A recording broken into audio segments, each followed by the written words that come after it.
Bom, nós estamos, como eu falei no começo do ano, todas as vezes que eu vir aqui à frente, nós vamos falar sobre esta série Adorando com Arte e Comunicando a Verdade durante este ano de 2022. Foi algo que entendi de Deus, que nós deveríamos trabalhar neste ano, adoração, comunicação e arte. E é algo que eu estou trabalhando todas as vezes que o Senhor me dá a oportunidade de pregar aqui com os irmãos, de falar da palavra dele para os irmãos. Nós estamos na terceira mensagem desta série. Este ano a gente deve ter em torno de 10 mensagens, e a ideia é nós passarmos em diversos textos da Bíblia que falam sobre esse assunto, adoração, comunicação e arte.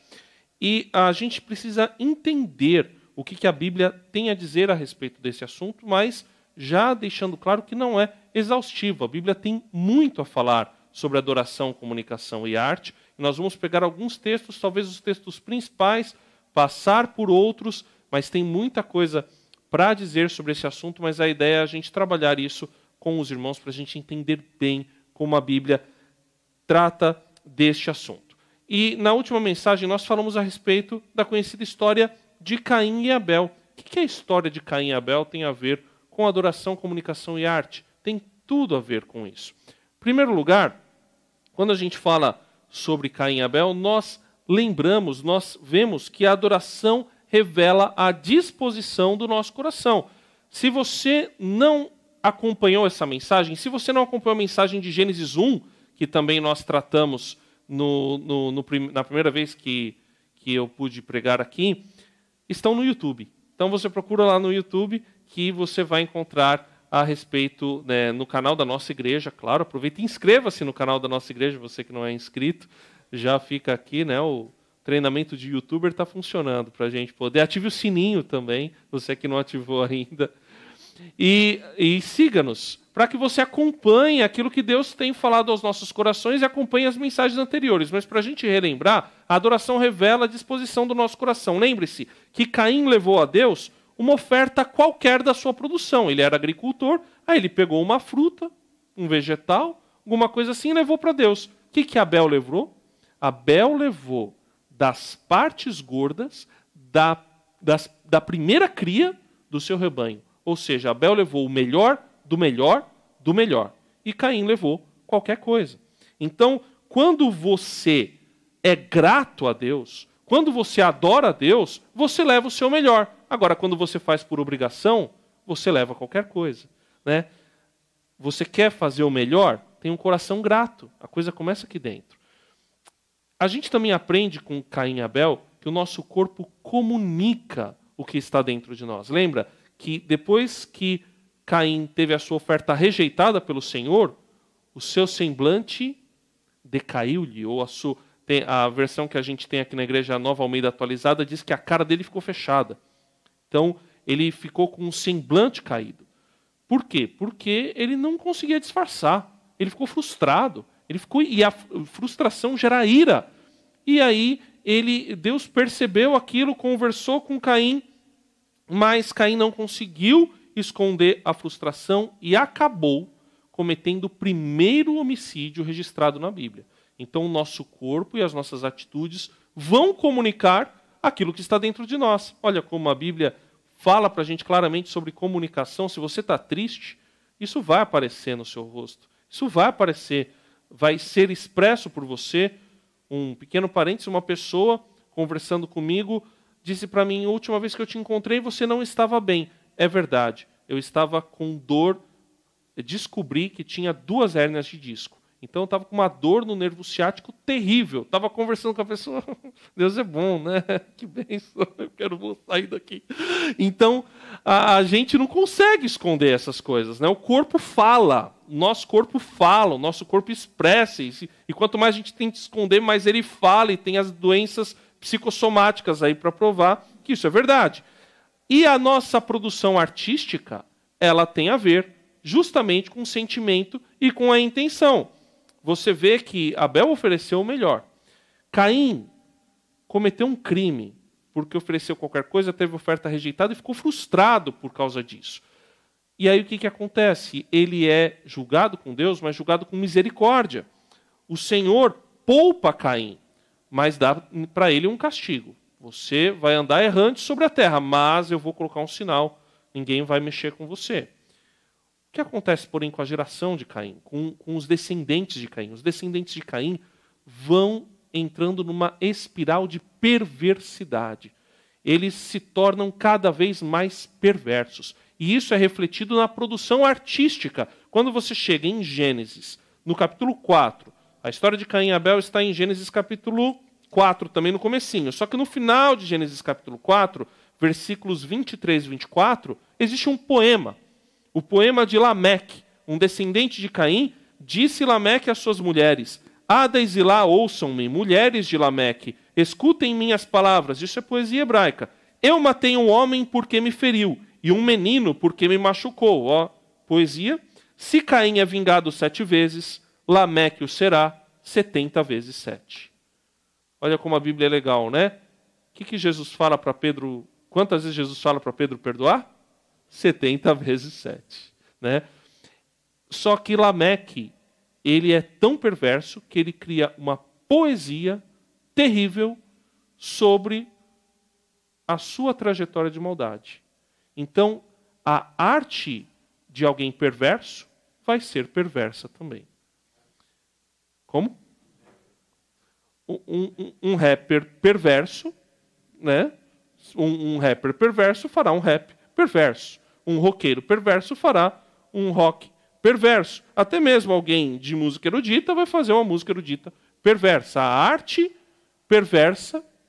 será perversa quando o perverso é o coração, porque a produção artística tem a ver com sentimento e com intenção. Mas a gente vai ver aqui, depois de Caim e Abel, depois dessa perversidade, Deus precisou recomeçar com uma família fiel. E ele manda Noé construir uma arca, traz um dilúvio para o mundo e condena, julga o mundo, salvando o único justo, Noé e sua família, que obedeceu a Deus ao construir essa arca. Olha aí, uma construção. Ele obedeceu, então fez algo para que pudesse ser salvo.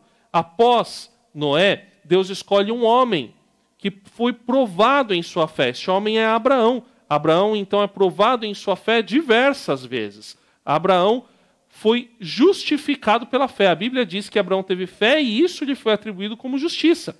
E aí, Abraão, ele tem que sair da sua terra sem saber para onde ia. Abraão tem que confiar em Deus que ia dar um descendente, sendo ele idoso, sem filhos, mas Deus dá um filho para ele.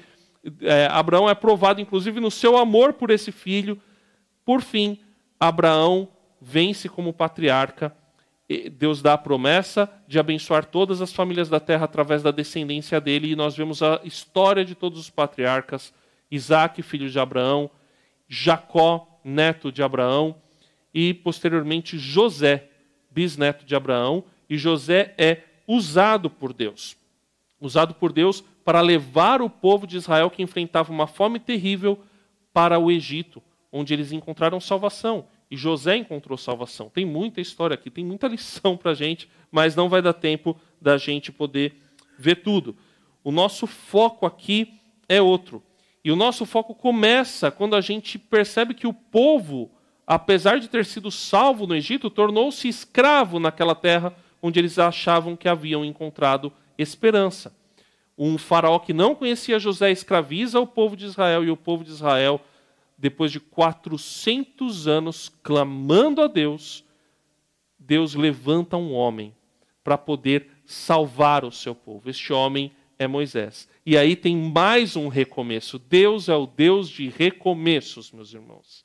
E Deus recomeça de novo. Deus recomeça com o seu povo escolhido. E Moisés chega no Egito, fala com o faraó, pede para o faraó tirar o povo. O faraó é resistente, tem o seu coração duro. Então Deus envia pragas, envia diversas pragas. A última praga, matando todos os primogênitos, menos os de Israel, que colocaram um sinal em obediência ao Senhor. Saem da terra, mas faraó os persegue. Então nós temos o episódio, um grande episódio do Êxodo, que é a abertura do Mar Vermelho. Esse episódio sensacional, cinematográfico. Na verdade, a ciência copiou, o cinema copiou a Bíblia.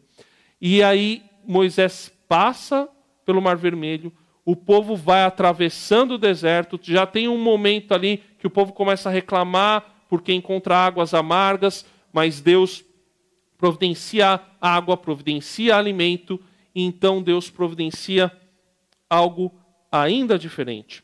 Providencia também uma identidade para a nação. E parte da identidade de uma nação é aquilo em que aquela nação crê, são seus valores.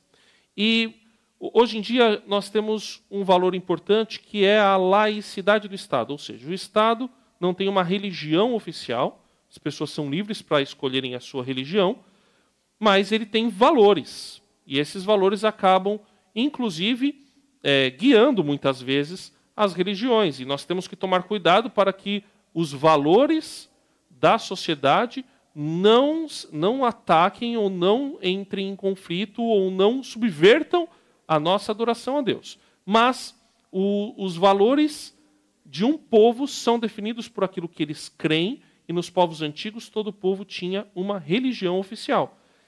E o povo de Israel precisava de uma religião oficial. Seu patriarca conhecia um Deus único, o Deus verdadeiro.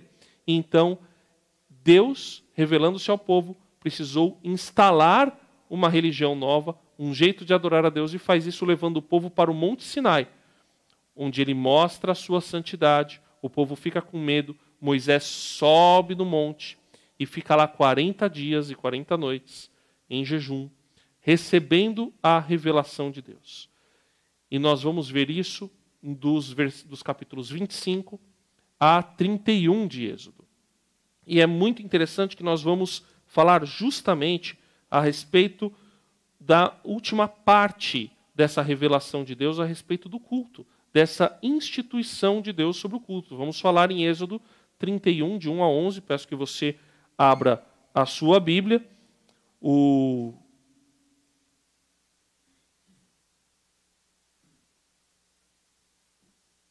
Abra sua Bíblia em Êxodo 31, de 1 a 11.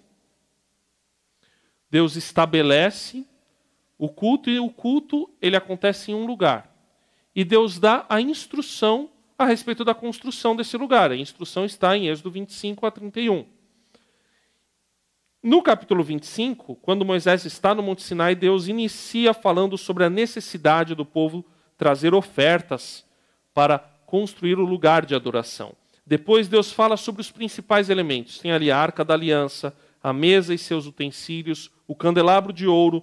Na sequência, Deus instrui sobre a construção do tabernáculo, ou a tenda do encontro, também em algumas traduções, e a sua estrutura, com os elementos que compõem este lugar. Este templo ambulante, ele era um templo feito para poder acompanhar o povo na sua peregrinação no deserto até chegar à terra prometida. Então vem as vestes sacerdotais, a maneira correta de se consagrar os sacerdotes, os elementos de consagração do povo, como o incenso e o óleo, e por fim, no capítulo 31, Deus termina falando, isso é muito interessante, Deus termina falando sobre quem estaria incumbido da tarefa de construir todos esses elementos. E termina o capítulo falando sobre o tempo dedicado ao culto, que no Antigo Testamento era o sábado. Então nós vamos ver, e esta é a mensagem de hoje, o espírito artista que se manifesta em Êxodo 31, de 1 a 11. E é muita jesuicidência, porque hoje é comemorado no calendário litúrgico da igreja cristã o dia de Pentecostes. 40 dias depois da Páscoa é o dia de Pentecostes. O que nós celebramos no Pentecostes, os irmãos lembram? O que aconteceu no Pentecostes? A descida do Espírito Santo, a democratização do Espírito Santo para a sua igreja. E nós vamos falar justamente sobre o Espírito Santo aqui, sobre o Espírito de Deus, o Espírito artista. Eu vou ler Êxodo 31, de 1 a 11. Disse então o Senhor a Moisés: Eu escolhi Bezalel, filho de Uri, filho de Ur, da tribo de Judá, e o enchi do Espírito de Deus, dando-lhe destreza, habilidade e plena capacidade artística para desenhar e executar trabalhos em ouro, prata e bronze, para talhar e esculpir pedras, para entalhar madeira e executar todo tipo de obra artesanal. Além disso, designei a Oliabe, filho de Aizamaque, da tribo de Dan para auxiliá-lo. Também capacitei todos os artesãos para que executem tudo o que eu lhe ordenei: a tenda do encontro, a arca da aliança e a tampa que está sobre ela, e todos os outros utensílios da tenda, a mesa com os seus utensílios, o candelabro de ouro puro e os seus utensílios, o altar do incenso, o altar do holocausto com os seus utensílios, a bacia com a sua base, as vestes litúrgicas, tanto as vestes sagradas para Arão, o sacerdote, como as vestes para os seus filhos, quando servirem como sacerdotes, e o óleo para as unções, e o incenso aromático para o lugar santo. Tudo deve ser feito exatamente como eu lhe ordenei. Senhor nosso Deus, nós estamos aqui para ouvir a Tua palavra, para ouvir a Tua voz. Que seja o Senhor falando. Em nome de Jesus, amém.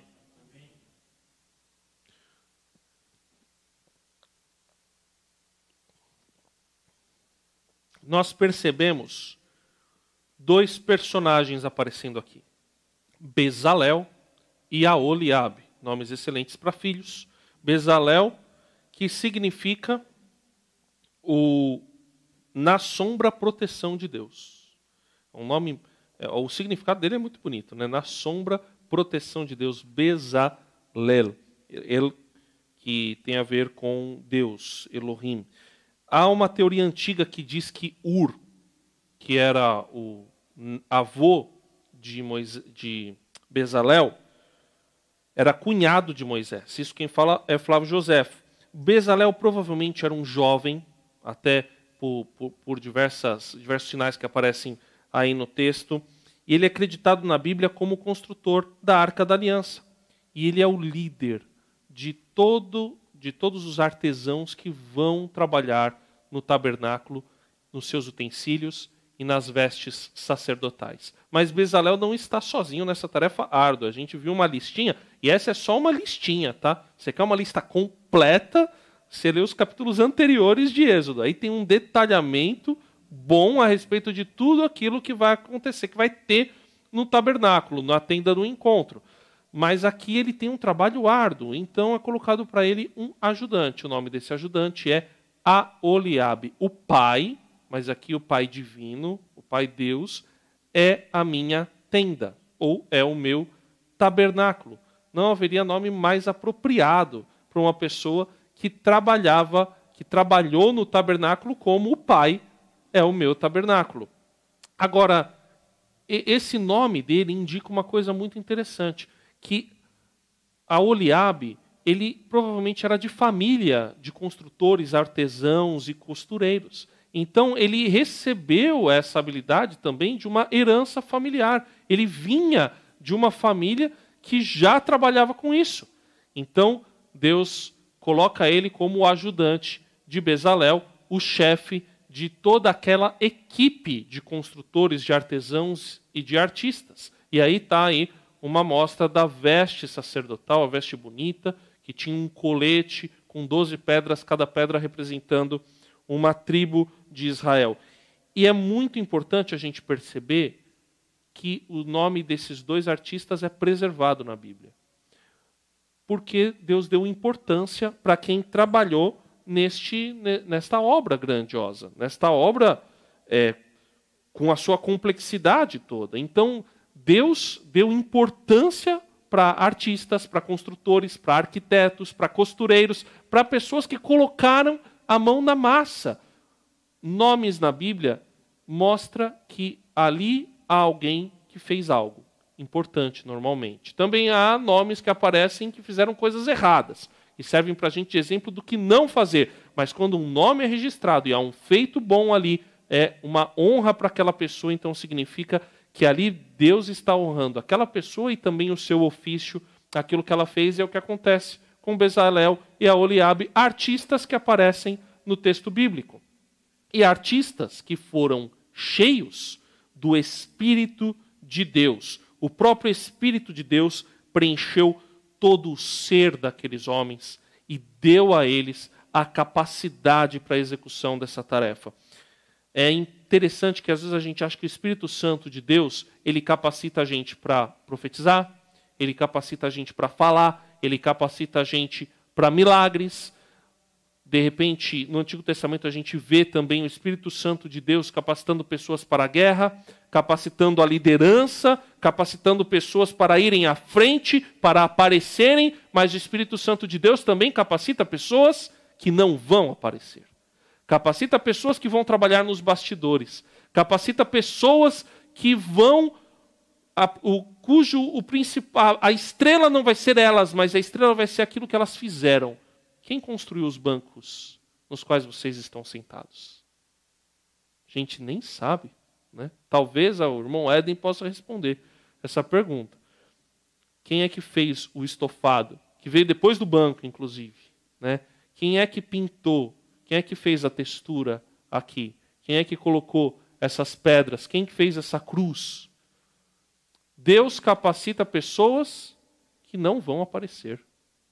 Já pensou nisso? E aconteceu isso com Bezalel, Aholiabe e todos os artesãos que trabalharam com eles. Pessoas cheias do Espírito Santo de Deus, que foram cheias do Espírito Santo para um trabalho específico, que muitas vezes a gente não entende ser importante e especial. E tem trabalho que, justamente quando ele não aparece, é porque ele foi bom. Vou citar um exemplo aqui, que vai ser muito popular para a gente. Juiz de futebol. Né? Um bom juiz de futebol é o juiz que não aparece. Não apareceu o juiz de futebol, maravilhoso. Quer ver outro serviço que também, quando não aparece é porque foi bom? Os nossos irmãos que estão ali, ó, na mesa de som, na transmissão, ali. Quando não aparece é que o serviço foi bom. E eu já falei isso para eles. O grande problema daquele ministério é que quando tudo dá certo, ninguém chega para eles e fala: Levi, aleluia, graças a Deus pela sua vida, o som hoje estava maravilhoso. Olha, se ajustou as frequências certinha, não teve ruído, não teve microfonia, obrigado pela sua vida. É muito difícil receber alguém do som, alguém da transmissão, receber o elogio. Roberto também, que está trabalhando, Francisco. Se eu começar a citar nomes, eu vou me perder aqui. O Daniel, tem os irmãos aí. Mas tem muita gente que tem trabalhado nesse trabalho que não aparece. E são capacitados pelo Espírito Santo de Deus. Nós poderíamos citar diversos outros trabalhos. E onde que o Espírito Santo de Deus capacitou? O Espírito Santo capacitou para que eles tivessem destreza, facilidade e ligeireza de movimentos, especialmente com as mãos. Olha que coisa interessante, é espiritual você talhar madeira. Foi espiritual o trabalho do ourives. Não é legal isso daí? O Espírito Santo capacitou para que eles tivessem habilidade. Já tentou fazer um vaso de barro? Já tentou fazer uma escultura de areia? Né? Não estou falando nem de escultura de pedra. Uma escultura de areia. Sai qualquer coisa, menos aquilo que você quer. Porque é difícil trabalhar com aquilo. Né? O mais fácil que a gente consegue é pegar a areia molhada e ir jogando assim por cima e fica um troço parecido com um castelo. Mas para trabalhar, para esculpir, é necessário ter habilidade. O Espírito Santo capacitou aqueles homens para que eles tivessem habilidade, para que eles pudessem fazer aquele trabalho difícil, para esculpir bem, para cortar bem, para pintar bem, para bordar corretamente. O Espírito Santo capacitou o bordado da roupa do sacerdote. O Espírito Santo deu a eles plena capacidade artística. A arte tem a ver com sensibilidade. A arte tem a ver com bom gosto. A arte tem a ver com essa capacidade de externar, de comunicar e expressar os sentimentos, não apenas os próprios, mas da comunidade ou da pessoa que contratou o artista. Então, o artista tem essa capacidade de expressar através daquilo que ele está produzindo, com as suas mãos, com a sua voz, com o seu corpo. O artista tem essa capacidade e estes artistas foram capacitados pelo Espírito Santo de Deus para fazer isso. É muito interessante, por isso que é maravilhoso esse texto. A gente entender que o Espírito Santo de Deus deu capacidade para estes homens desenharem e executarem. Deus deu capacidade para a arte da escultura, do bordado e do desenho. E não era uma escultura qualquer, era escultura com metais. Aí tem uma pintura antiga da escultura com metais. Você já foi em lugar que faz vidro?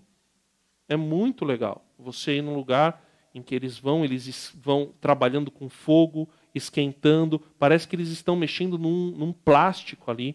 Estão fazendo alguma coisa e eles vão e eles pintam naquele vidro, na cerâmica. Mas esses homens trabalharam com metais, trabalharam com ouro, que você tem que esquentar, você tem que bater, depois você tem que fazer bem aquilo ali. É um trabalho que envolve muito esforço, muita concentração, muito foco. Havia também trabalho com madeira. Aí nós temos irmãos aqui que trabalham com madeira também, um trabalho que hoje, com todas as ferramentas que nós temos, já exige bastante da pessoa. Imagina naquela época você fazer só com... Eu nem sei falar o nome das ferramentas, é realmente uma área que eu não entendo.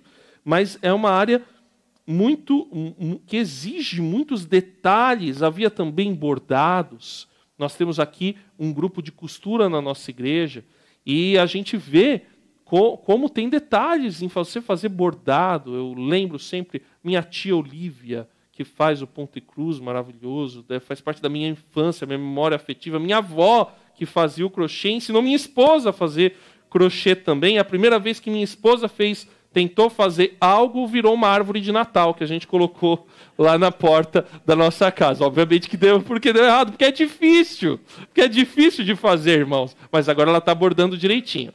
Agora tá muito legal o crochê da minha esposa. Mas é algo difícil. O Espírito Santo precisou capacitar aqueles homens para fazerem. Era necessária muita gente. Por isso que Bezalel era o chefe, auxiliado por Aholiabe, mas um grande número de pessoas foi capacitada por Deus para auxiliar. E aí vem uma pergunta que talvez você possa se fazer. Você que gosta, às vezes, de pensar em teologia, você que já estudou dons, de repente você possa estar se perguntando assim, peraí, foi Deus quem capacitou especificamente para executar? Ou ele apenas potencializou aquelas habilidades que as pessoas já tinham? Ninguém fez essa pergunta? Tudo bem, eu fiz por você. Qual é a resposta certa, né? Será que aqueles homens não tinham nada, nunca tinham feito um brinquedo na vida, e aí o Espírito Santo milagrosamente capacitou eles para construir um tabernáculo? Ou aqueles homens já faziam alguma coisinha ou outra, o Espírito Santo potencializou, aumentou aquela capacidade que eles tinham para poder fazer aquilo lá? Você já se perguntou sobre isso? É o que as pessoas perguntam sobre os dons. Os dons são o quê? São algo sobrenatural que Deus dá, ou de repente é um aumento do potencial que a pessoa já naturalmente tinha? Eu entendo que são as duas coisas. Por que eu entendo que são as duas coisas?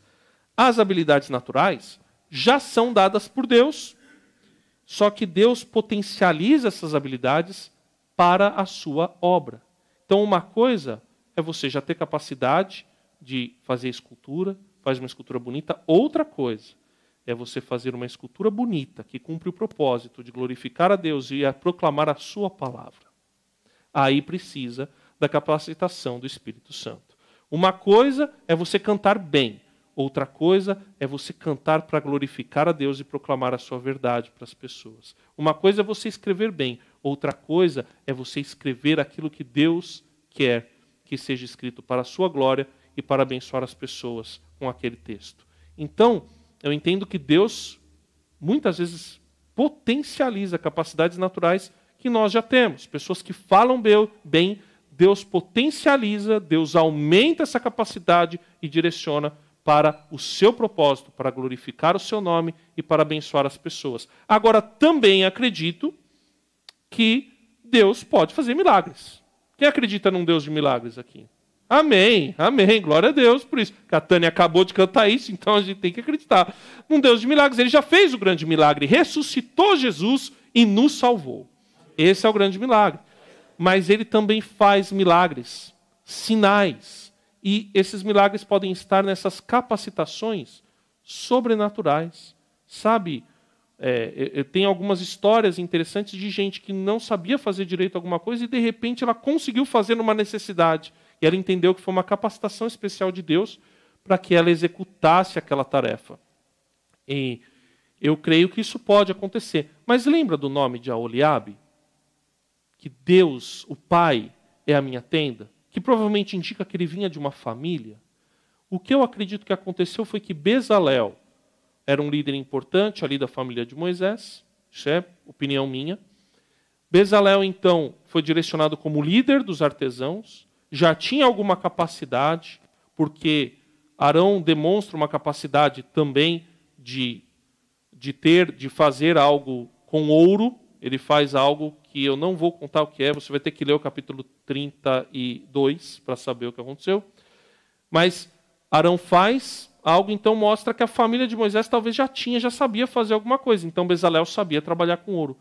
Mas a Oliabe sabia trabalhar com tenda, sabia trabalhar com bordado, e trouxe todos aqueles artesãos. Então Deus potencializou aquelas capacidades e talvez fez um milagre, colocando capacidade artística em quem simplesmente não tinha.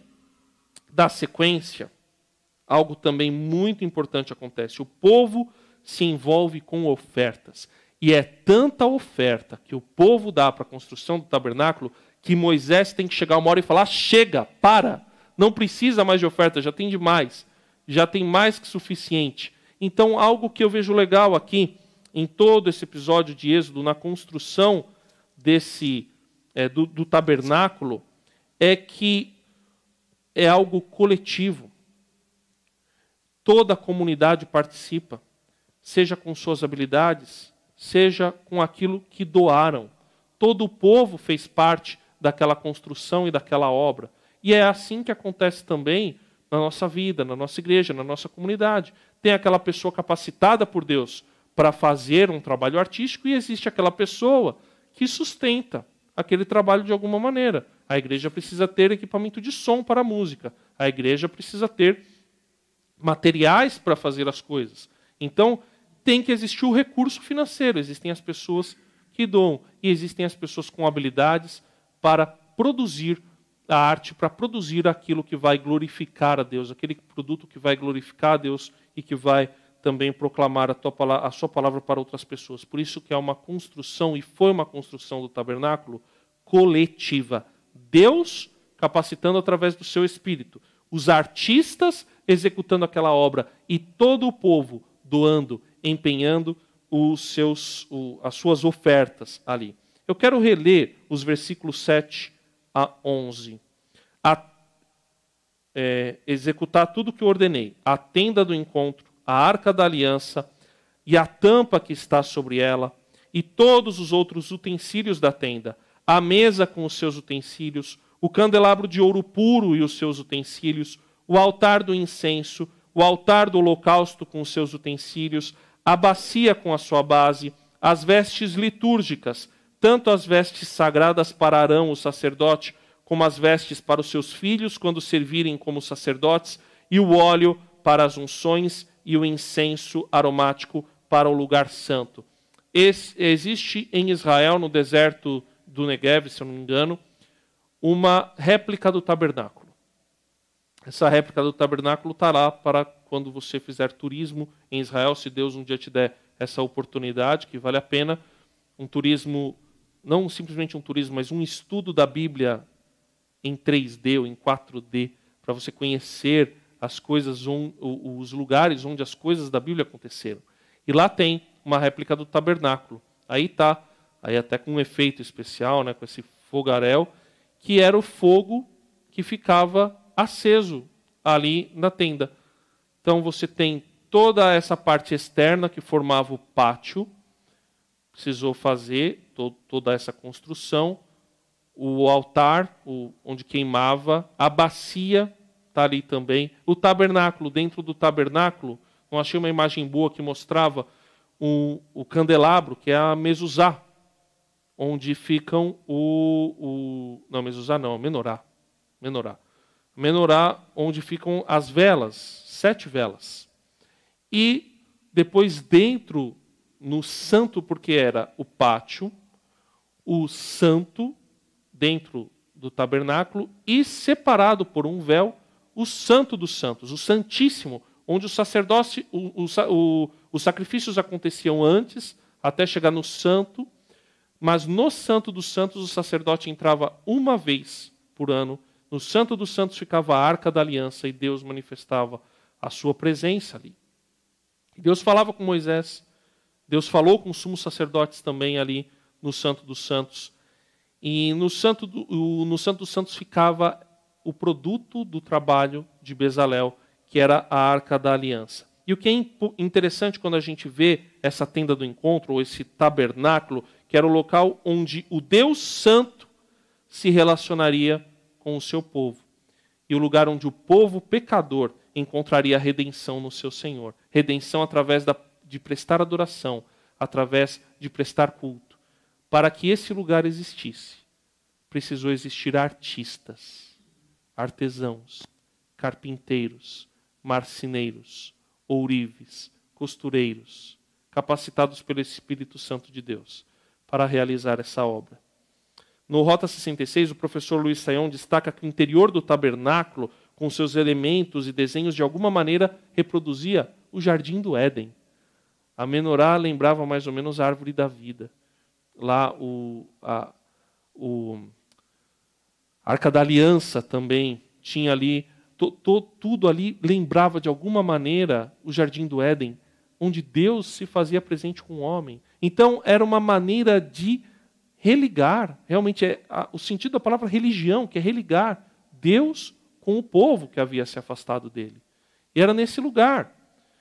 Agora, o que é algo muito interessante que o Novo Testamento revela para a gente, lá em Hebreus, capítulo 8, versículo 5, você pode até anotar do lado, Hebreus 8, 5, revela para a gente algo muito especial. Eu vou até ler, Hebreus 8, 5. Ele está dentro de um contexto ali, mas ele revela algo muito importante para a gente, a respeito deste tabernáculo construído por Bezalel, Aholiabe e os seus ajudantes. Eles servem, Hebreus 8:5.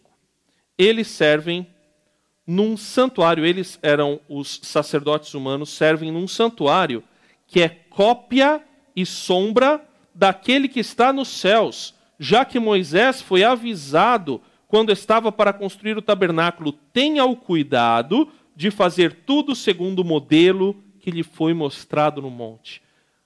Aquilo que Bezalel e Aholiabe fizeram apontava para algo celestial, apontava para algo que está nos céus, apontava para a eternidade, também apontava para Jesus, para o nosso Salvador e Redentor, lugar onde era necessário uma vida pelo pecado, porque o salário do pecado é a morte, mas o dom gratuito de Deus é a vida eterna em Cristo Jesus nosso Senhor. Então, naquele lugar já era proclamada a salvação, mas essa salvação, essa proclamação apontava para o futuro, apontava para a obra de Jesus, apontava para aquilo que nós vamos viver, a presença de Deus entre nós, quando Jesus voltar, quando os céus, novos céus e nova terra estiverem conosco. Esses homens fizeram uma arte profética. Esses homens trabalharam em algo muito especial, algo que apontava para a eternidade, algo que anunciava, que glorificava a Deus, que mostrava a sua verdade, que abençoava o povo e que anunciava a salvação, que anunciava a verdade. Este tabernáculo comunica a vontade de Deus e abençoa o povo. E essa é a primeira aplicação que a gente tem aqui. A arte comunica a vontade de Deus e abençoa o povo. A arte é muito importante. A gente gosta de arte, a gente gosta do belo. Você pode não gostar de todo tipo de arte. Você pode ter a sua obra artística preferida, o seu artista preferido, mas a arte fala com você. A arte fala ao seu coração.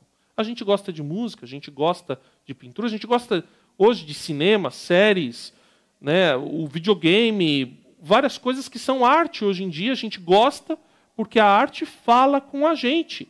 E a arte, de acordo com a vontade de Deus, comunica a sua vontade e abençoa o povo.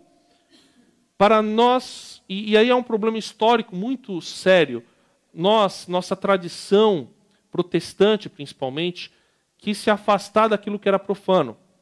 E o que aconteceu? A gente abandonou a arte, especialmente a escultura, a pintura e a arquitetura. E isso é um problema historicamente estudado. A gente acabou se afastando para que a gente pudesse se santificar, porque a gente entendeu que havia uma arte profana. Mas nós precisamos entender que a arte vem de Deus. Deus criou todas as coisas e deu ao homem capacidade artística. Agora, algo que nós devemos entender é que Deus é o Senhor do belo. Ele gosta de coisas bem feitas. Por isso que as coisas bem feitas, as coisas que têm trabalho árduo, as coisas belas, elas chamam nossa atenção porque elas vêm de Deus. Agora, as coisas mal feitas, feias, desagradam as pessoas porque elas acabam também desagradando a Deus. Deus é o Senhor do belo. E o Espírito é artista. O Espírito foi quem capacitou aqueles homens para executarem aquelas obras artísticas. E na igreja nós podemos ser capacitados pelo Espírito para fazermos arte, para podermos levar as pessoas a conhecerem Deus através de belas obras artísticas, através de pintura, através de teatro, através de decoração, através de coisas que chamam a atenção das pessoas, que glorificam a Deus e levam o Evangelho. Todo mundo aqui gosta do belo. O belo é agradável, porque o belo comunica. E o belo, de acordo com a vontade de Deus, comunica a sua vontade e a sua verdade. Por isso nós devemos valorizar e produzir aqui em nosso meio, também entendendo que é Deus quem capacita os artistas com o seu Espírito Santo. O objetivo da arte, meus irmãos, é adorar a Deus e não ser adorada. E esse foi o problema histórico lá no passado. A gente viu, nossa tradição protestante viu uma arte profana, uma arte que não glorificava Deus e uma arte que era objeto de adoração. Nós nos afastamos. O que precisamos entender é que a arte aponta para Deus. Ela não é o objeto de adoração. Ela não pode ser o objeto a ser adorado. E nós vemos aqui nesse texto. Nesse texto, há a escultura, a arte, a pintura, há muita coisa que aponta para Deus, mas Deus deixa bem claro, não adorem nenhuma imagem e nenhuma escultura. A gente tem que ter esse equilíbrio, entendendo que a arte aponta para Deus, mas ela não deve ser o objeto de adoração. Ela não deve ser adorada. A adoração e a comunicação têm mais eficiência se forem esteticamente bem feitas. Um instrumento bem tocado glorifica a Deus. Uma voz bem executada glorifica a Deus. Uma pintura, uma decoração, uma produção artística bem feita glorifica a Deus quando ela é feita de acordo com a vontade de Deus e com o propósito de acordo com aquilo que Deus orientou. Tudo deve ser feito exatamente como eu lhes ordenei, é assim que termina esse texto. A arte em suas diversas manifestações, de acordo com a vontade de Deus, revela o seu amor, a sua glória e o seu poder. É isso que a gente vê aqui. A arte na Bíblia ela tem um caminho muito tortuoso com a descendência de Caim, como a gente já falou. Ele é quem constrói as primeiras cidades. Eles fazem produções artísticas de maneira profana e perversa, que foi usada para a destruição da humanidade. Mas Deus ressignifica a arte. Deus restaura a arte. Deus resgata a arte. Por isso que a gente não deve desprezar nenhum ritmo. A gente não deve desprezar nenhuma técnica. A gente não deve desprezar nada que possa servir para glorificar a Deus. A gente deve, pelo contrário, usar tudo o que é possível para a glória de Deus. No final do livro de Êxodo, eu estou pulando de propósito, depois, em outra oportunidade, a gente pode falar do capítulo 32, mas dessa vez eu quero que a gente se concentre entendendo que no final do livro de Êxodo, Deus manifesta a sua presença na tenda do encontro, quando ela é inaugurada, aprovando a construção daquele tabernáculo e aprovando o trabalho artístico executado por toda a comunidade, seja por aqueles que fizeram, seja por aqueles que doaram, por aqueles que lideraram. Por isso que a gente deve entender, e eu repito, a arte em suas diversas manifestações, de acordo com a vontade de Deus, revela o seu amor, a sua glória e o seu poder. Portanto, o meu incentivo aqui é que você produza arte. É que você faça aquilo que está no coração. É que você incentive a arte. Que você consuma a arte. Arte de qualidade, arte boa, arte que vai falar com você, arte que vai te edificar. Tudo aquilo que é de boa fama. Pensem nessas coisas, o apóstolo Paulo fala. Então, a arte, de acordo com a vontade de Deus, glorifica a Deus e anuncia a sua verdade. Nós devemos valorizá-la, nós devemos produzir, nós devemos fazer na igreja, nós devemos fazer aonde Deus nos der a oportunidade de fazer. E fica aqui o meu convite a você. Venha se juntar aos grupos da igreja que têm feito arte. Venha se engajar, se você tem alguma habilidade artística, se você tem algo para doar para o Senhor, se você tem alguma coisa que está no seu coração e que você quer fazer para o Senhor, um produto artístico, faça. Venha, engaje-se, porque Deus quer usar você. Ele capacita você com o Espírito Santo para que você possa fazer isso. A voz que você tem, as mãos que você tem, a inteligência. Tudo aquilo que você tem foi dado de Deus para você. E o Espírito Santo quer potencializar isso para glorificar o nome dele e para abençoar muita gente. Você pode abençoar muitas pessoas com aquilo que você produzir. Vamos fazer juntos. Vamos abençoar pessoas. Vamos levar o Evangelho. Vou convidar, inclusive, o grupo de louvor através dos cânticos para que venha aqui à frente, para que nós adoremos com arte, adoremos com música ao Senhor. A gente gosta daquilo que é bem feito. A gente gosta do belo. Eu convido você a fazer isso. Às vezes você pode ter tido algum preconceito com arte. Porque realmente a arte profana, ela é muito ruim. Ela é muito cruel. A arte profana afasta as pessoas de Deus. Mas a arte que glorifica a Deus, ela aproxima as pessoas de Deus. E muitas vezes nós permitimos que a arte profana tivesse espaço. Porque nós dizemos, não, arte não é para mim. Não.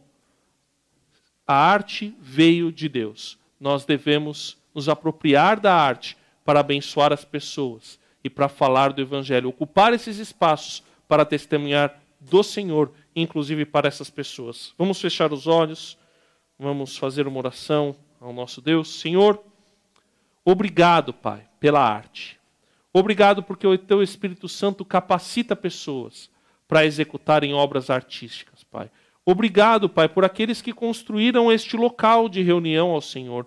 Obrigado por aqueles que construíram esses bancos, que fizeram essas caixas de som, que fizeram tudo aqui, por aqueles que têm se dedicado na decoração, que têm se dedicado, Pai, a fazer arte para o Senhor, por todos os artistas que estão aqui na PIB, por aqueles que têm apoiado. Obrigado, Senhor. Usa-nos para glorificar o Teu nome, Pai. Direciona a nossa vida e capacita-nos com o Teu Espírito Santo para que produzamos arte para glorificar o Teu nome e proclamar a Tua verdade. Em nome de Jesus. Amém.